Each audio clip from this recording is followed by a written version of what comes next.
That's good, man. Oh, all right. Yeah, appreciate it. No problem. No.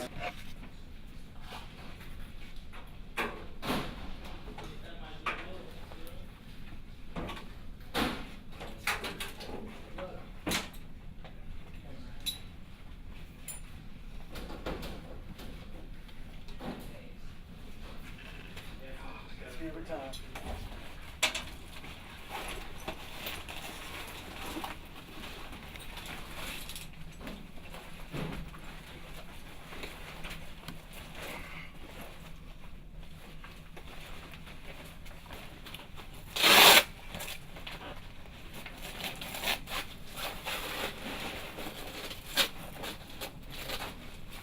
Gotcha.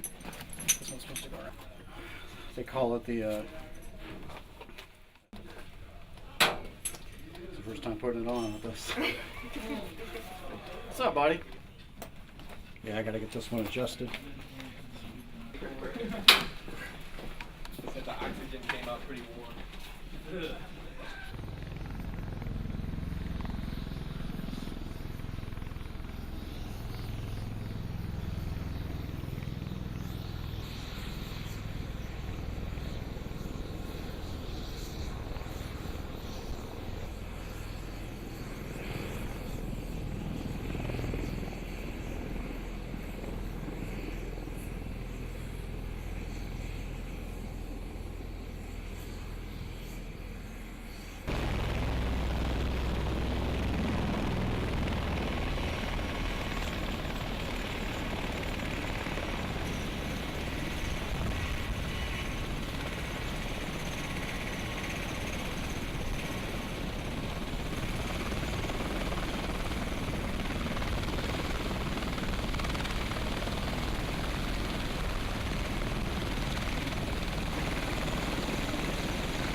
I'm originally from Grass Valley, California. In California, nothing's far from the coast, as they say, but I actually grew up around San Francisco. I was born in San Francisco as well, so very familiar with that. Got to have that water next to me, which is why I like it here so much.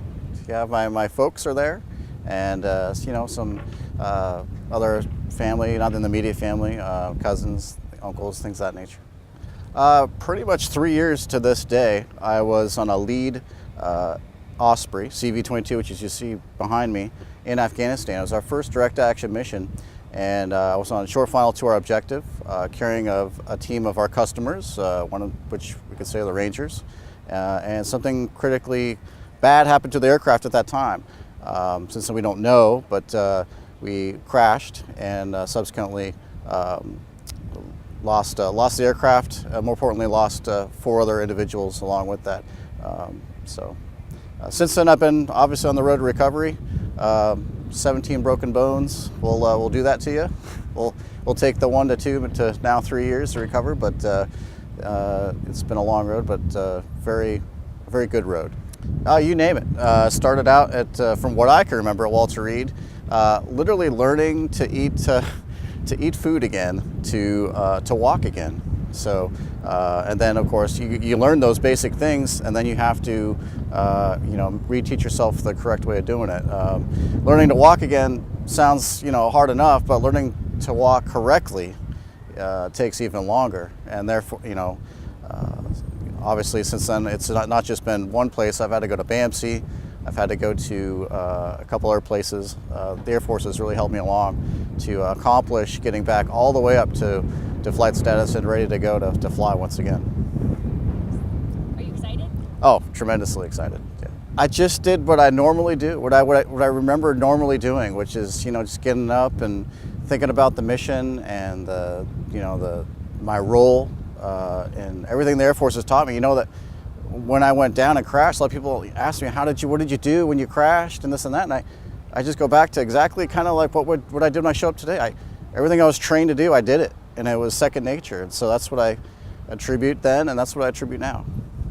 A tremendous amount. It was excruciating, and to be honest, you break 17 broken bones, it's gonna hurt for quite a while. It's probably gonna hurt for the rest of my life, which, you know, today I feel great, but at the same time, I do feel remnants of that pain. The therapy was amazing. I wouldn't be here without those folks, those critical people that, whether it's here on base or rewinding to Brooks Army Medical or Walter Reed, big thank you to them. Without them, wouldn't even be close to here. That's correct, yes. And that's another critical point. My family was able to be there more often due to the special operations community. And without them, they wouldn't have been there as much. I saw that with the other parts of the service. And that truly has an effect on the recovery and ultimately what you do from our injured folks, including myself. That's correct, yeah. I was in the surgical intensive care unit. When someone asked me, hey, you're gonna get back up again? I said, not only am I gonna get back up, first goal, number one, bear in mind I just got off a ventilator, was to walk through my squadron stores. And I did happen to accomplish that the same year, that October, in which they said, what's your second goal?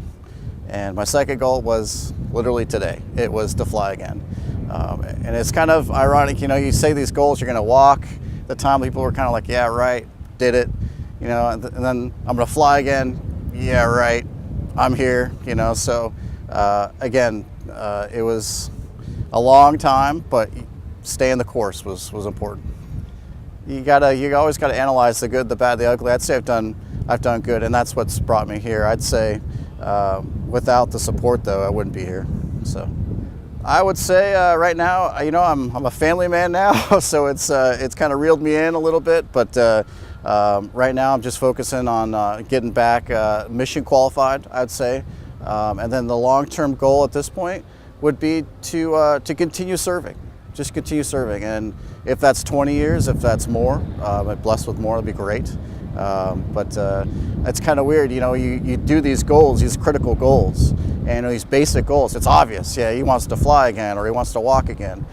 You attain a goal like this, it is a hard question. It really is, and I think every wounded warrior, every person that's been injured, the one thing they want more than anything else is just to have life the way it was, and we strive for that the best we can under the circumstances, and I think right now I'm just satisfied, and I'm gonna continue my career flying. So that's a really good question, because that's the other side of that coin, that we're just, as a service with PTSD awareness, that we're exploring and we're taking seriously, which is, it needs to be. And I'd say mentally, I had a lot of folks at Walter Reed come in, visit me, and share their experiences of the do's and nots of getting better. And with that, I've learned to basically just stay positive. Staying positive not only will help you mentally, it'll help you physically, which I've seen through other folks at Walter Reed as well. I'm currently at 1A9. It's a CV-22 flight engineer. It's actually a special missions code. They just changed that to here for the soft community.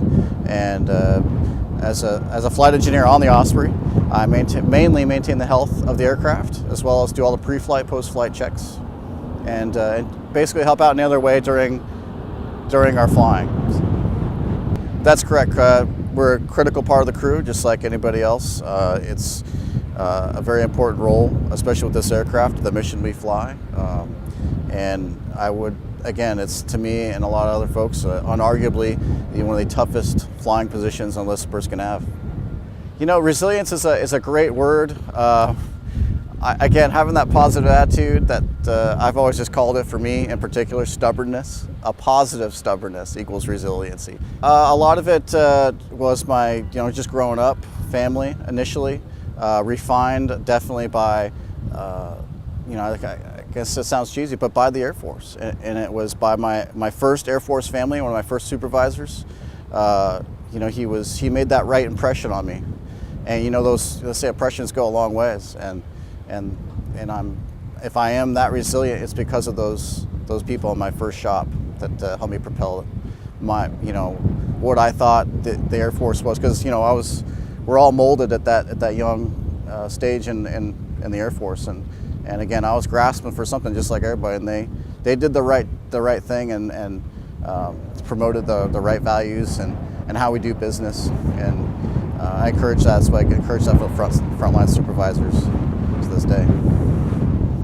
What tools did the Air Force give you to reach your goals? What haven't they given me in a lot of ways?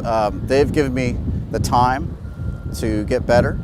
They've given me the ability to have the close family next to me, whether it's military or my actual family. Then they've given me all the opportunity, and that's the key word, opportunity, to get better.